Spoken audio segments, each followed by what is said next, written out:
वट सावित्री व्रत विवाहित महिलाओं का अत्यंत पवित्र व्रत माना जाता है।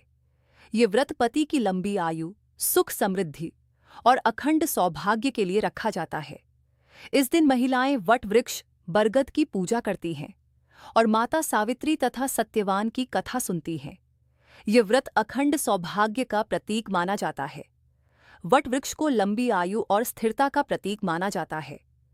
मान्यता है कि श्रद्धा और विश्वास से किया गया यह व्रत परिवार में सुख शांति लाता है। यह व्रत पति पत्नी के प्रेम और समर्पण का प्रतीक है।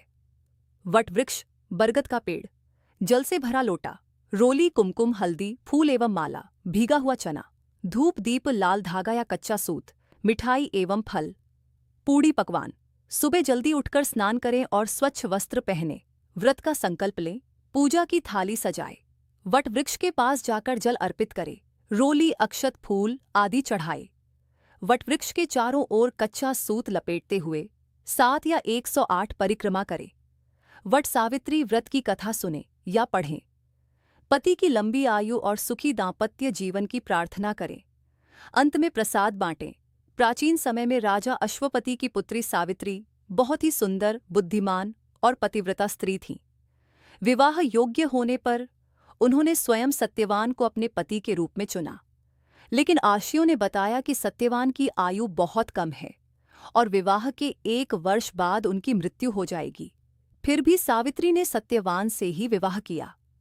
विवाह के बाद सावित्री अपने पति और सास ससुर की सेवा में लग गईं। जब सत्यवान की मृत्यु का समय निकट आया, तब सावित्री ने कठोर व्रत रखा।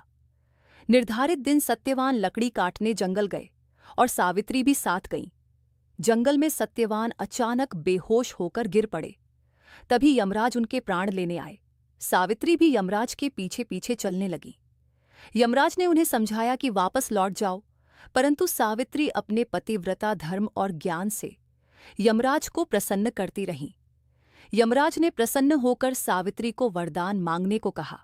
सावित्री ने पहले अपने सास ससुर की आंखों की रोशनी और राज्य वापस मांगा, फिर अपने पिता के लिए पुत्रों का वरदान मांगा।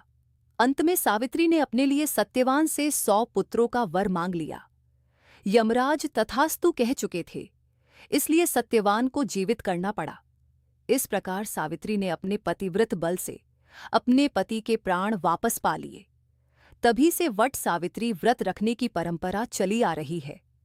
अगर आपको मेरी यह वीडियो अच्छी लगी है तो कमेंट में ज़रूर बताइएगा। आपके कमेंट से हमें बहुत प्रसन्नता होगी। आप सभी को वट सावित्री व्रत की शुभकामनाएं।